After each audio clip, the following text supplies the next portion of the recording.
Hi, I'm Antonio Barimen, and I'm a digital media consultant. Most people online, though, know me as Scribe or Scribe40. That's my online name, also my second life name in a whole stack of virtual worlds. I basically specialise in online video and virtual worlds, hence I have lots of names. Mainly because a lot of the hype was exactly that, it was hype. And it was done by a lot of people that didn't really know how to make best use of the medium, and as a result a lot of promises were made, a lot of promises weren't kept, and a lot of people lost interest, a lot lost money. There's still a lot going on, but it's different. It's more along the lines of more social media, so building communities and marketing that way, also using that for training, for conferencing and meetings and stuff. So narrative, character, be interesting.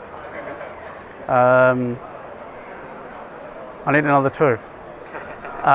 Basically, rather than point form, basically the idea is to create a emotional contact with your audience, so that it's not just you telling how wonderful you are. It's about you trying to give something to your audience that they will cherish, so that they will pass it on to others. So it's not like television. Television just shouts at you. You have to be smarter than that with online, because there's so many more. Videos. It's not just videos. There's a lot more competition there. You have games. You have websites. You have Facebook. Everything. So you have a whole stack more competition. So you have to be cleverer, and that way you essentially have to value add and say, this is something that I want to pass on or to share. So that basically value adding, because basically it's a way of you contacting your audience. It's a way of marketing. It's an investment. And as I have a tendency of saying with video, if a picture is worth 1,000 words, video is 25 pictures each and every second. So a lot of ways that you can communicate with your audience and hopefully create an impact with them and create an emotional attachment. There are lots of ways. You can just go with hits and go from that. It's kind of the lazy way. Other ways you can do it is you can have URLs that lead to specific web pages if you want to do it that way, so that you get exactly that they come from the video or they pass it on from the video. Little techniques like that allow you to say, okay, well, it's come from the video, it hasn't come from some other medium. That's a good way of doing it.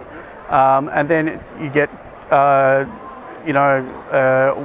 things like responses, direct responses, indirect responses, and you metric them out. Look, there are always trade-offs. If you can only afford to spend $1,000 on a handheld video that you're going to do yourself, that's all you can afford.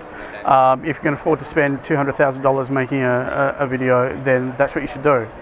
And of course they'll have different returns on the investment and different impacts. In most cases, you might luck out with that $1,000 video, and you might bomb out with that $200,000 video.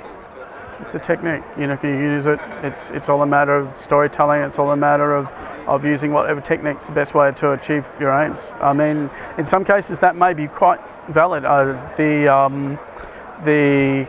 No, I've forgotten the name of the video, unfortunately. The one where they spray painted Air Force One, if you can remember that one. I can't remember the brand. Yep. That's a classic one. It's supposed to be, the gonzo kind of sort of video. So that works in that case, but it probably won't work in other cases. Don't shout. Engage your audience, and as I said, don't be boring. That's a big thing to achieve.